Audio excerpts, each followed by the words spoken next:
respected principal, teachers, and all my dear friends. Today I am here to present a speech on education and why it is important. Education plays a very important role in everyone's life. It is very necessary to live great and better life. For that it is very important to get a proper education. The word education not only means acquiring knowledge.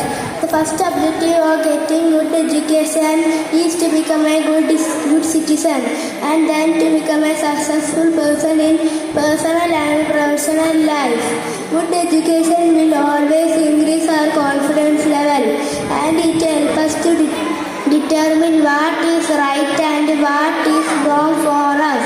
Education makes us the right thinker and the right decision maker. Education helps us to develop personality. Education is the most valuable treasure that will make you a successful human being. In the word by Nelson Mandela, education is the most powerful weapon which you can use to change the world. Thank you.